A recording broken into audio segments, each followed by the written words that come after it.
Meus irmãos, hoje nós não temos um texto base para o nosso tema.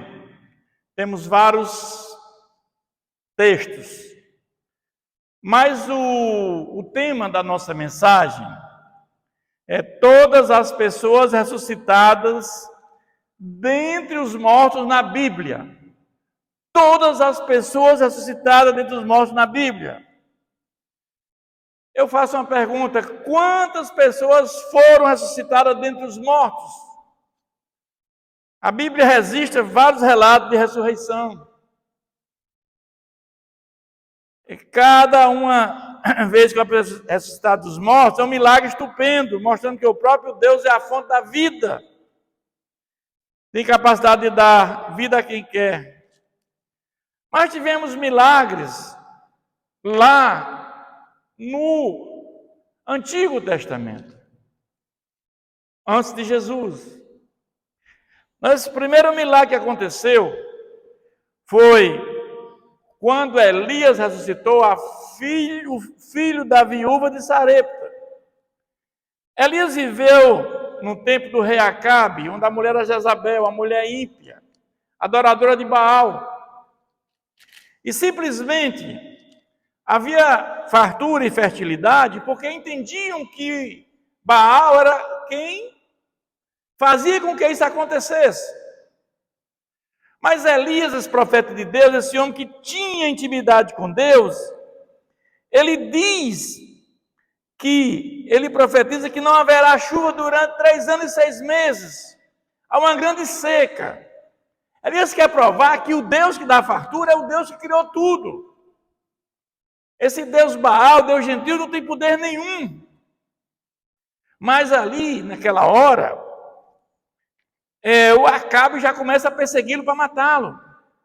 E vem uma voz do Senhor e manda: sai daqui agora, retira-te daqui. E vai lá para o lado oriental, junto à torrente de Querite. Lá tem uma torrente, tem água ao lado do Jordão, e eu vou te alimentar com corvos voando, com pão e carne todo dia. E aí logo mais também seca essa torrente. O Senhor aparece novamente, ele diz: agora vai lá para a casa da viúva, lá de Sarepta, que ela lá vai sustentar. E quando ele chega lá, ela está procurando os cavacos para fazer um fogo. Tinha um pouquinho de farinha, um pouquinho de azeite, disse: eu vou comer e morrer. Ele diz: faz primeiro para mim esse bolo. E ela atende o profeta. Ele diz: nunca mais faltará azeite na tua botija e nem farinha, até que venha chover. Mas o fato é que ela tinha um filho, esse filho morreu. E ela atribui a Elias a morte desse filho, ele adoeceu. E em sua dor, a mulher trouxe o corpo do seu filho para Elias, achando que a causa da morte era o julgamento de Deus pelo seu pecado. E Elias pega aquele menino, né? E ele leva até o quarto, onde ele orou. E ele diz: Senhor, eu te peço que restitui esse menino. E o menino reviveu. Então nós vamos ver que esse é o primeiro milagre da Bíblia, de ressurreição. Mas também nós temos que Eliseu, que foi o sucessor de Elias, foi um homem simples, um agricultor, cuidava de gado. Ele morava ali numa região próxima ali de Elias, e o fato é que ele é o sucessor de Elias.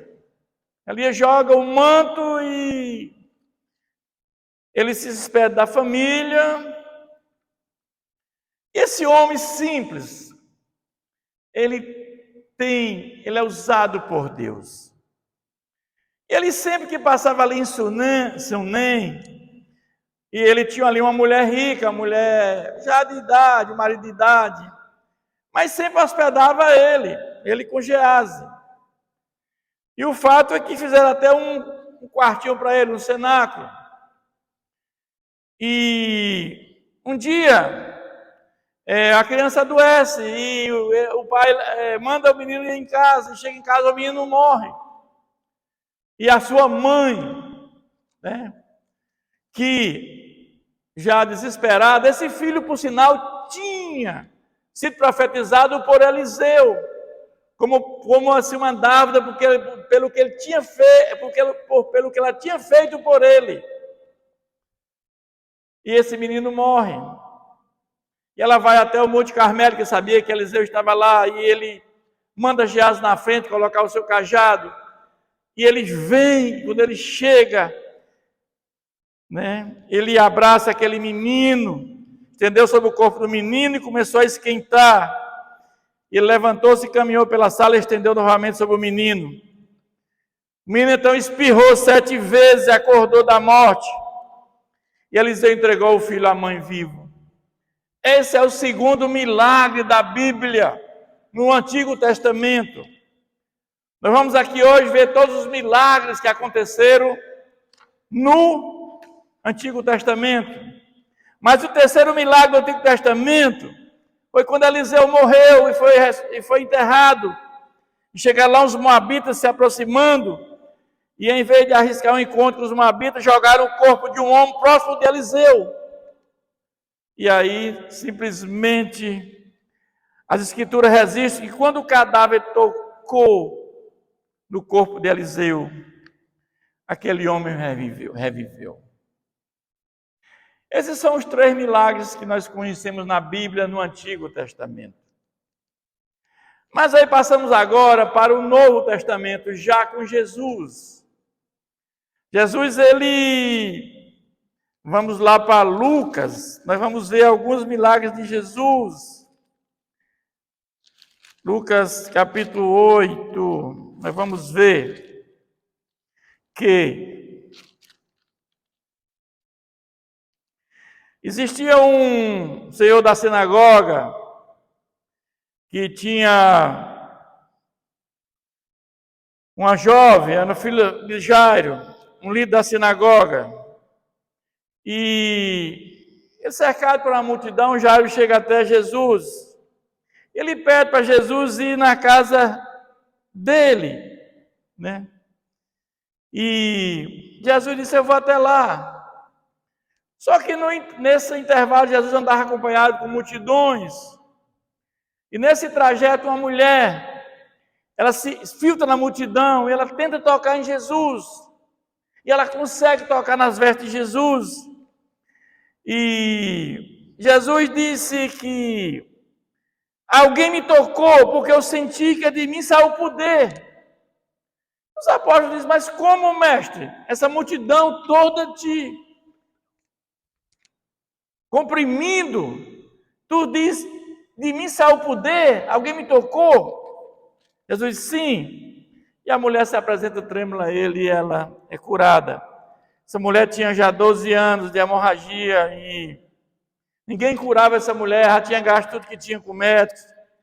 Mas ele vai agora continuando para Jairo e ainda falava com as pessoas, e chega alguém e diz: olha, não incomoda mais o mestre, porque a tua filha morreu. Tua filha morreu, não precisa mais o mestre ir até lá. Jesus disse: não temas, crê somente e ela será salva. E Jesus, chegando lá, ele pediu apenas que os pais da menina, Pedro, Tiago e João, entrassem no quarto onde jazia o corpo. Jesus, tomando pela mão, disse em voz alta: menina, levanta-te. Voltou-lhe o espírito e imediatamente se levantou. E após a ressurreição dessa filha de Jairo, Jesus pediu que as pessoas mantivessem em segredo esse testemunho. Mas não era possível segurar, porque a fama de Jesus já era muito grande. A notícia se espalhou e muitos ficaram incrédulos, incapazes de compreender a dimensão do poder de Jesus. Mas o segundo milagre de Jesus foi o filho da viúva de Naim. Nós vamos ver que essa viúva já tinha perdido seu marido recentemente e Jesus tinha acabado de curar o servo do centurião. Este homem veio até Jesus, ele estava doente, e esse homem ele tinha uma fé muito grande, porque ele chega e diz: olha, eu não sou homem digno de chegar na minha casa, mas eu sou homem de comando. Se eu disser que vá, vá; se eu disser que vem, eles vêm. Basta uma palavra sua que ela será curada. Jesus disse para esse homem: eu nunca vi tanta fé. Mas Jesus ele vai até Naim, que é aquela cidade. E quando Jesus está chegando na cidade, o cortejo está saindo, porque era proibido enterrar alguém dentro da cidade, tinha que ser fora da cidade, dos muros da cidade. E era normal, quando você encontrava um cortejo fúnebre, você tinha que acompanhar. Mas Jesus, ele viu aquela viúva chorando muito, porque ela era viúva. A viúva era uma pessoa que teria grandes dificuldades. E ela também não tinha mais descendência, porque o único filho morreu, o marido não tinha mais. O que seria daquela viúva? Muita tristeza, dor, sofrimento, fundo do poço. Não tinha mais nenhuma esperança para aquela mulher. E o fato é que Jesus se compadeceu daquela mulher e disse: não chores, não chores. E é interessante porque não chores, existia ali uma morte. Ela estava próxima de colocar o filho dentro da sepultura, lacrar o túmulo, e aí não via mais o menino. E não chores. Como não chorar no momento daquele? Mas Jesus era o único filho dela. Jesus, movido pela compaixão, tocou no caixão e disse: jovem, eu te digo, levanta-te. O jovem ressuscitou e todos glorificaram a Deus. Então as ressurreições de Jesus mostraram os milagres dele, para dizer que era o Deus, era o Messias prometido. Só que o problema é que eles entendiam que o Messias que viria teria um reino terreno, para libertar o povo da opressão. Mas o reino de Jesus era espiritual. Jesus mostrava nos milagres que ele era o Deus, e que ele veio para a nossa salvação da humanidade. Mas não entenderam. Mas agora Jesus faz um terceiro milagre, que é Lázaro. Jesus era amigo da família de Lázaro. Jesus sempre que ia para Betânia, que era próximo de Jerusalém, Jesus hospedava na casa de Lázaro, Maria e Marta. E o fato é que Jesus, ele estava distante, e foram avisar que Lázaro estava doente, muito doente. Adoeceu gravemente. E as suas irmãs enviaram uma mensagem a Jesus, informando sobre aquela situação. Essa situação, eles mostram que eles tinham fé em Jesus, porque Jesus tinha feito muitos milagres. Elas tinham esperança que ele pudesse fazer alguma coisa se ele viesse logo. Enquanto o irmão estava doente. Ele podia fazer alguma coisa, ajudar. Mas Jesus, apesar de informado da doença de Lázaro, decidiu esperar mais 2 dias para ir a Betânia, onde elas viviam. E essa decisão de Jesus, aparentemente estranha, sobre o propósito divino e o significado dessa espera. Então, enquanto ainda não havia chegado, Lázaro faleceu. Lázaro faleceu. E a sua família, os amigos choravam profundamente. Após os 2 dias de espera, Jesus finalmente chega a Betânia, onde encontrou Maria e Marta e muitas pessoas consolando a família. E a chegada de Jesus traz um raio de esperança. e uma oportunidade de testemunhar a glória de Deus. Jesus tinha dito que essa doença não é para a morte, mas para a glória de Deus. E é chegado a Jesus um raio de esperança. Mas Marta tinha um entendimento que ela ressuscitaria no juízo, ela cria nisso. E quando Jesus encontrou Maria e Marta, elas tinham essa ideia, essa expressão de esperança na ressurreição futura. Mas ela chega a dizer: Senhor, se o Senhor estivesse aqui, meu irmão não teria morrido. Porque o Senhor ia fazer alguma coisa. Mas Jesus, ele diz: eu sou a ressurreição e a vida. Quem crê em mim, ainda que morra, viverá. Jesus aqui está dizendo para nós que aqueles que morrem em Cristo, há uma continuidade de vida. Há uma vida eterna para os que creem em Jesus. E morte eterna para os que não creem em Jesus. Jesus está dizendo isso, que a nossa vida continua, nada se acaba aqui. Ou tem vida eterna ou tem morte eterna. Mas Jesus, ele vai até o túmulo com Maria e ela diz: já cheira mal, Senhor. Mas já faziam 4 dias que Lázaro estava sepultado. Mas por que Jesus atrasou? Porque uma pessoa, antes de 4 dias, podia estar ainda viva. Ela estava ainda dormindo. Por alguns fenômenos que existem, catalepsia. Nós já sabemos que no Brasil tivemos um caso aqui, que a pessoa foi enterrada e era catalepsia. E Jesus sabia que com 4 dias não tinha nenhuma dúvida que aquele homem estava morto. Já cheirando mal. Jesus deu a ordem e Jesus manda que tirem a pedra. Por que Jesus falou aquilo? Tirem a pedra. Jesus podia curar Lázaro. Jesus podia sarar, ressuscitar Lázaro. Claro que quem pode o maior, pode o menor. Jesus podia tirar aquela pedra.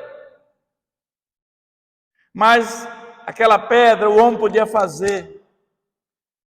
Mas dar vida a Lázaro só Jesus podia. É por isso que a salvação tem a parte de Deus e tem a parte do homem. A regeneração, só quem pode fazer é o Espírito Santo. A justificação, só quem pode fazer é Jesus, é Deus, pela fé em Jesus. Mas a nossa parte é fé e arrependimento. Aquela pedra impedia da ressurreição. O que é que impede a cada um de nós que o Espírito Santo venha e faça a obra regeneradora na nossa vida?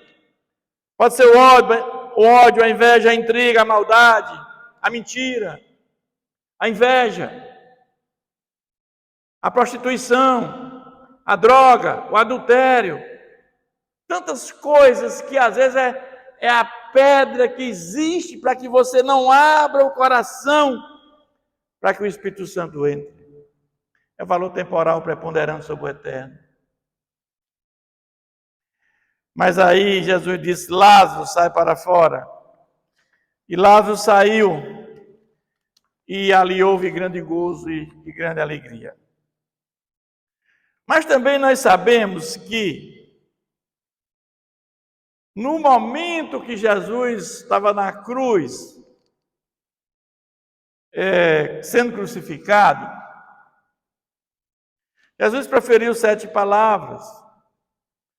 Pai, perdoa aqueles que não sabem o que fazem. Jesus ali, ele é longânimo, é paciente. Jesus sabia que aqueles que condenaram a morte na cruz, eles podiam se salvar, porque eles vieram a crer em Jesus. Porque no momento que Jesus morreu, naquele momento da morte de Jesus, houve um grande terremoto, uma fenda no chão, e muitos ressuscitaram naquele momento. Estão lá paraíso do terceiro céu. Foi o momento que os túmulos se abriram e muitos se salvaram. E muitos se ressuscitaram. Mas depois que Jesus ressuscitou, Jesus ficou aqui entre nós 40 dias. Jesus apareceu em 12 ocasiões, catalogados na Bíblia, aos apóstolos, aos discípulos de Emaús, a 500, as Marias. Eram 12 aparições. Mas Jesus, ele ressuscita num corpo já glorificado. Jesus está no céu com um corpo, natureza humana, mas com um corpo glorificado e natureza divina. Ele agora é o nosso intercessor junto a Deus. Mas Jesus, ele subiu aos céus. Nesse momento, os discípulos viram Jesus ascendendo aos céus no livro de Atos. Jesus disse que mandaria o Espírito Santo. Porque antes de Jesus mandar o Espírito Santo, Jesus já, com o corpo glorificado, ele diz aos apóstolos: recebeis o Espírito Santo. Os apóstolos receberam o Espírito Santo antes do dia de Pentecostes, do derramamento do Espírito Santo, que era para todos nós temos acesso ao Espírito Santo. Mas ele já preparou os apóstolos, antes de ascender aos céus, ele já disse: recebeis o Espírito Santo. Naquele momento ele soprou, porque agora ele estava com o corpo glorificado, ele podia e tinha a capacidade de colocar o Espírito Santo sobre aqueles apóstolos. Mas o fato é que os apóstolos, Jesus sobe, eles agora estão capacitados agora para a obra do Senhor. E todos agora entendem plenamente qual era a missão de Jesus aqui na terra. Porque antes eles tinham dúvida. Como o Messias, que era o Salvador da humanidade, morrer naquela cruz, estava tudo acabado. Estava tudo acabado para eles, mas não estava. A missão dele, quando ele diz naquela cruz: Deus meu, por que me desamparaste? Naquele momento, todos os pecados da humanidade caem sobre os ombros de Jesus. Jesus se fez maldito naquela cruz. Naquela cruz. Depois ele diz: eu tenho sede, para cumprir que estava na palavra de Deus. Está consumado. O plano de salvação planejado lá na eternidade estava consumado por Jesus. E ele termina assim: Pai, nas tuas mãos eu entrego o meu espírito.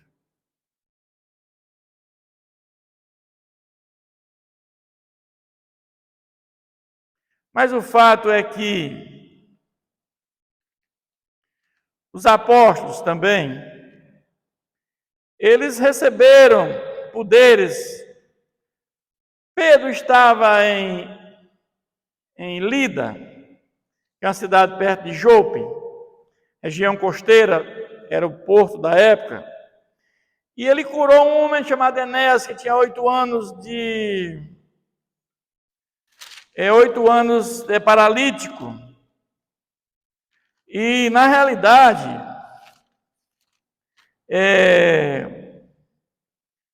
esse homem há 8 anos, ele era paralítico, e Pedro vai até Lida e cura esse homem, e a notícia se espalha.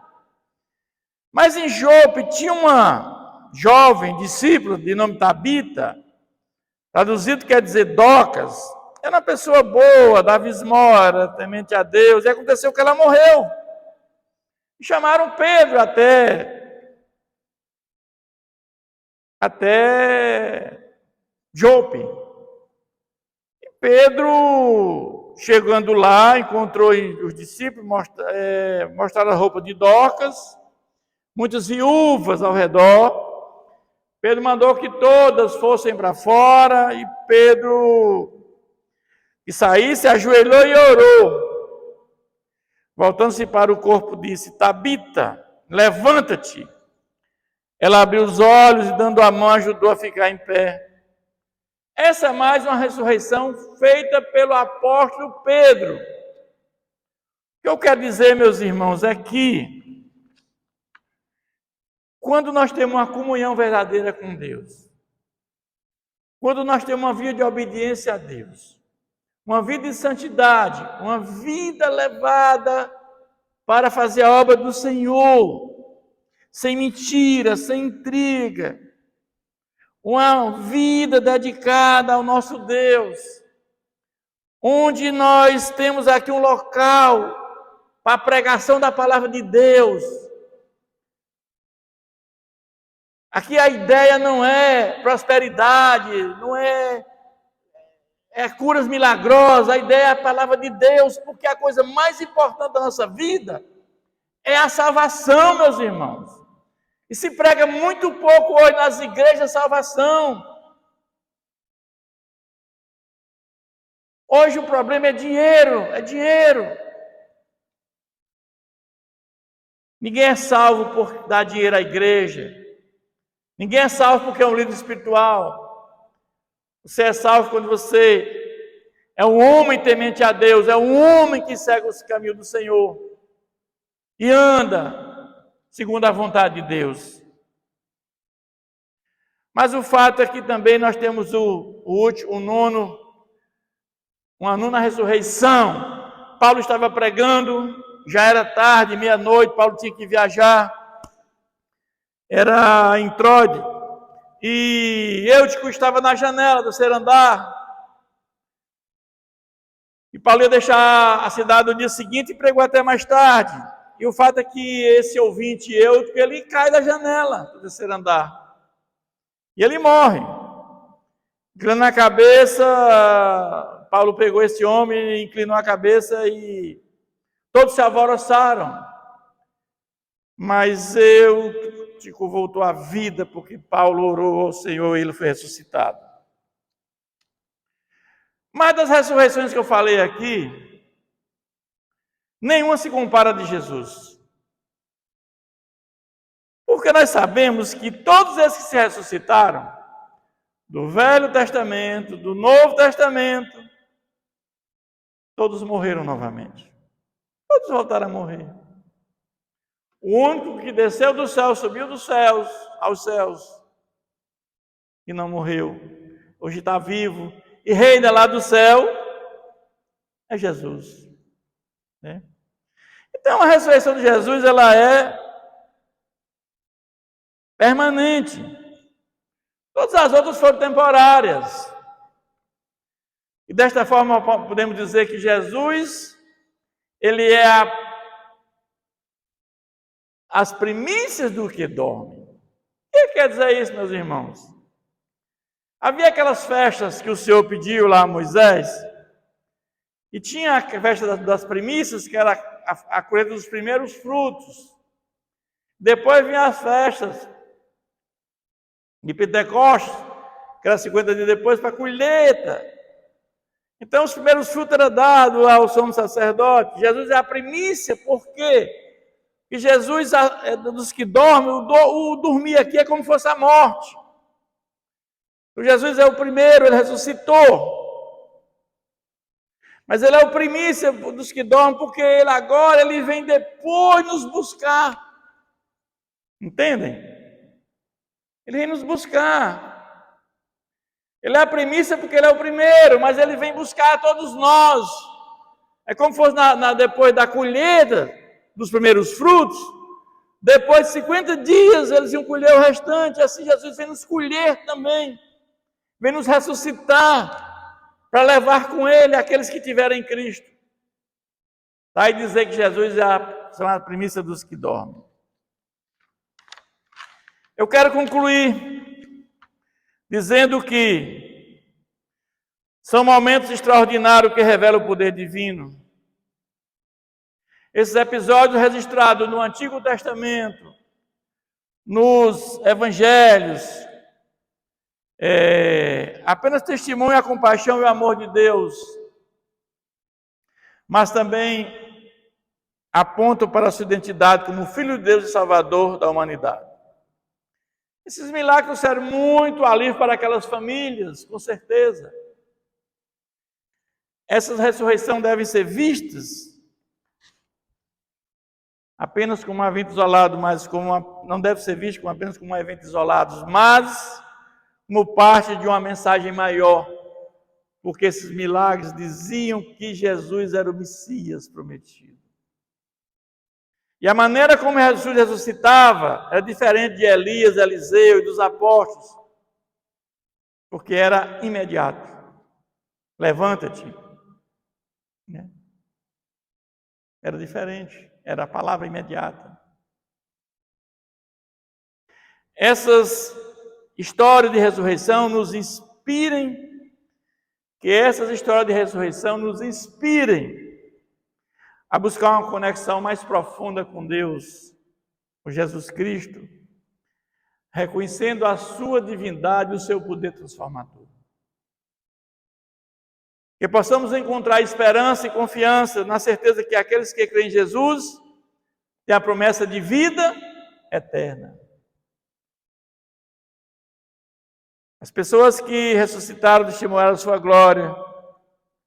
Aqueles que nos tombam no dia da morte de Jesus, muitos túmulos abriram e eles foram para o céu.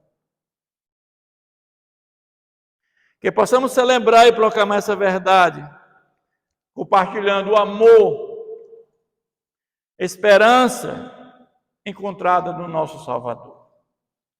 Então nós vimos aqui todas as pessoas ressuscitadas dentre os mortos na Bíblia. No Antigo Testamento, durante a época de Jesus e depois que Jesus ascendeu aos céus. Ele deu poder aos apóstolos através do Espírito Santo. Esse mesmo Jesus, esse mesmo Deus, ele é um e é hoje. E eu creio, meus irmãos, se nós também, assim como os apóstolos, tivermos essa plena comunhão com Deus, essa relação de intimidade com Deus, de poder ser chamados amigos de Deus, nós também temos a capacidade, porque Deus nos concedeu, Ele mandou o Espírito Santo que nos dá dons espirituais, são 9 dons espirituais que podemos obter. E esses dons espirituais nos dão a capacidade para fazer algo do Senhor com excelência.